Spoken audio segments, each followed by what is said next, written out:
Fechem as portas. Apaguem as luzes.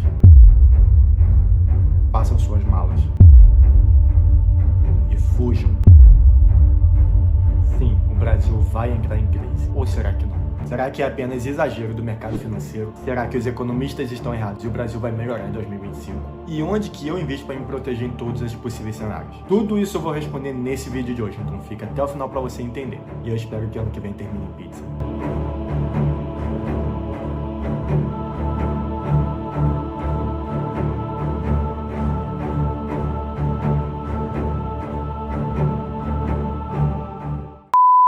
Tudo bem com vocês? Eu sou Ronaldo Lobo, criador deste canal, educador financeiro e também escritor. E a minha principal missão aqui é te ensinar a dominar o seu dinheiro e não ser dominado por ele. Mas eu confesso que ultimamente está muito difícil, viu? Primeiro porque o brasileiro mesmo não se ajuda, cada vez gasta mais e mais e principalmente da forma errada. Inclusive eu já fiz um vídeo sobre isso aqui. E a segunda coisa é que a nossa política também não tem facilitado em nada nossas vidas quando o assunto é finanças.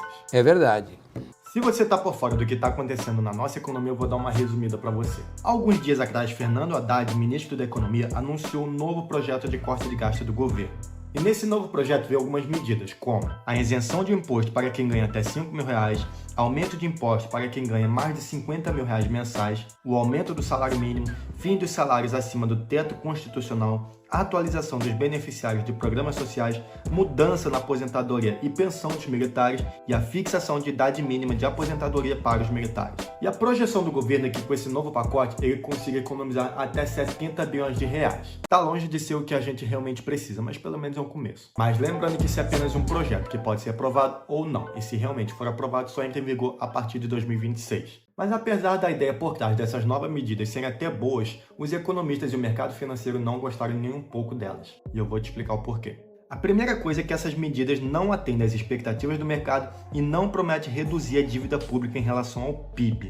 Alguns economistas dizendo que isso foi mais uma medida política do que econômica, relatando que isso foi mais um vídeo de campanha. A maior crítica foi com relação a essa isenção para quem recebe até R$5.000 e o aumento dos impostos para quem recebe R$50.000 por mês. Como eu falei, a ideia por trás disso realmente é muito boa, só que ela não funciona na prática. Vou te mostrar com números. A maior parte da população brasileira, 90% para ser mais exato, é a que está dentro da faixa dos que recebem até R$5.000 por mês de salário. Já os que recebem mais de R$50.000 por mês não representam nenhum por cento da população. Então o que o governo fez foi basicamente diminuir a maior fonte de arrecadação de impostos que ele tinha. E talvez você pense, mas cobrando dos mais ricos a conta bate. E não, infelizmente não bate. Digamos que a população brasileira seja de apenas 1.000 pessoas, ou seja, 90% seria 900 pessoas e 1% seria igual a 10 pessoas. A média salarial do brasileiro é de R$3.500 e a alíquota de imposto que esse grupo paga seria em média de 20% do salário. Fazendo cálculo, são 900 pessoas que pagam R$700 de imposto. Isso dá um total de R$630.000 de arrecadação. Agora, para o 1% que ganha acima de R$50.000 por mês,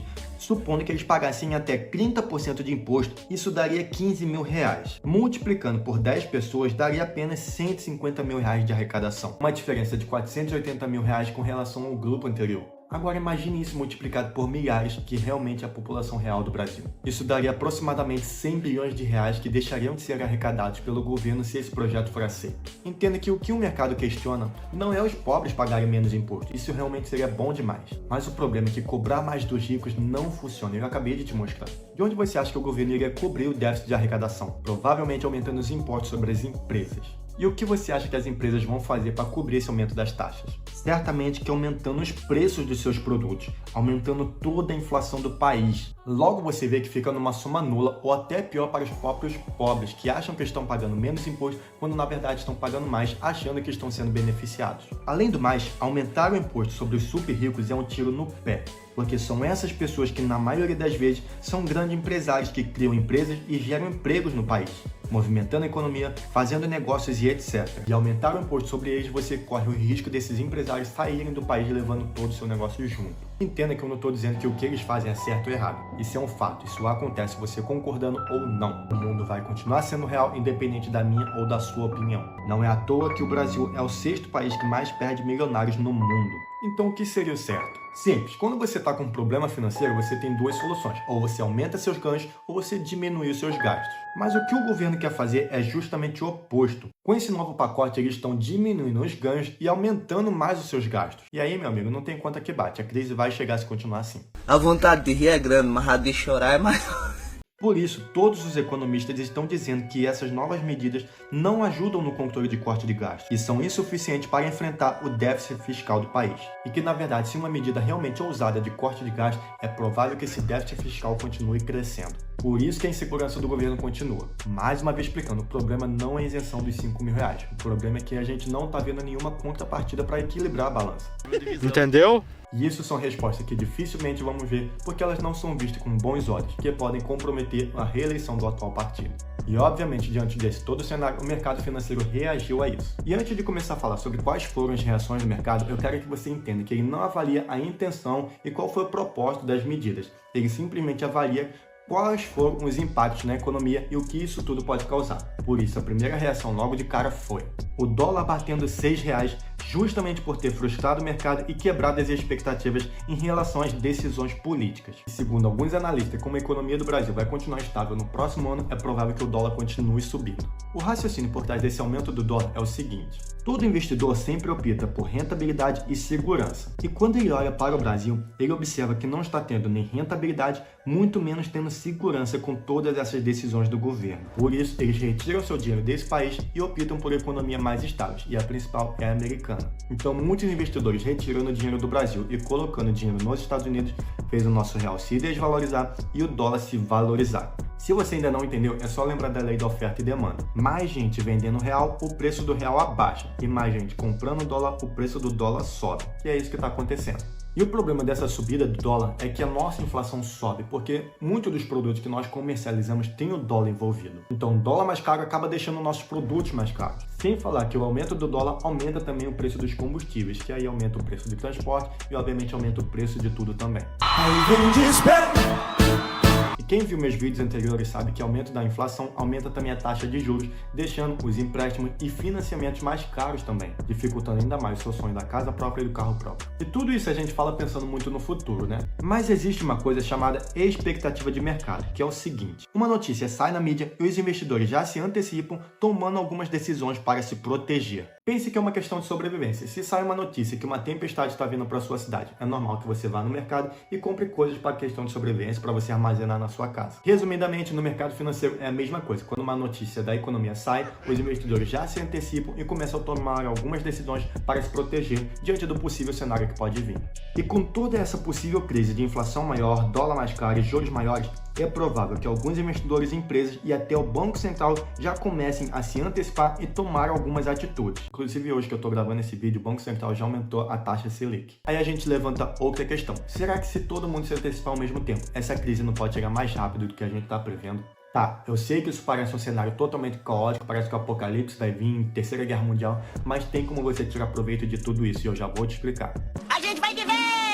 Mas antes eu preciso falar da próxima reação do mercado, que foi o aumento da taxa de juros do Tesouro Direto. Isso porque o mercado financeiro está vendo como investir no Brasil mais arriscado. E aí, para você correr mais risco, você tem que ter um prêmio melhor. Isso também fez até as negociações do Tesouro Direto serem pausadas por um momento, para dar tempo dos investidores pensarem e tomarem decisões melhores. Mas não foi só a renda fixa que foi abalada. O Ibovespa também sofreu alterações e começou a cair. Pela questão da expectativa de mercado que eu falei, os investidores já estão prevendo uma possível crise e já estão retirando seu dinheiro do país. Afinal, quem vai continuar investindo num país onde é bem provável que uma crise vai chegar? Com isso, muita gente saindo da Bolsa de Valores faz os preços abaixarem.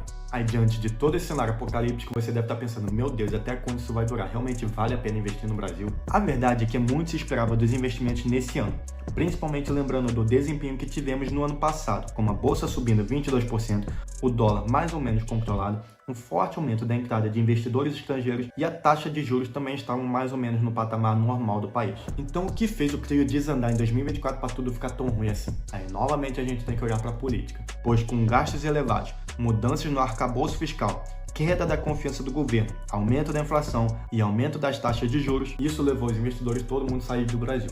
E aí o que a gente pode esperar para 2025?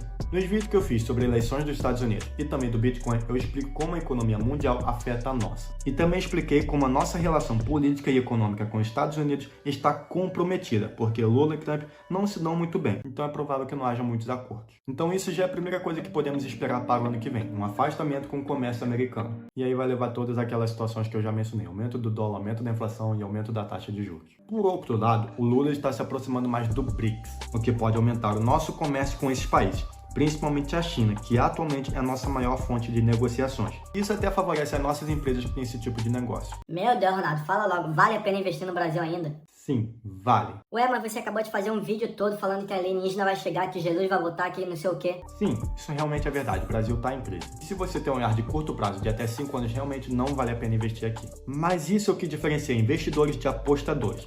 Investidores pensam em longos prazos, coisa de uma década para frente. E quando você olha o histórico do Brasil, mesmo nessas situações de crise, eles sempre conseguem um jeito de se recuperar depois. Pode ser que agora seja diferente? Sim, pode, é uma possibilidade. Pode ser que dessa vez realmente o país não consiga se recuperar, o que eu acho muito improvável. Mas a grande questão principal é que no Brasil não é difícil corrigir os nossos erros. Todo mundo sabe o que tem que fazer. A gente só precisa de alguém ousado, forte e firme para tomar as decisões certas.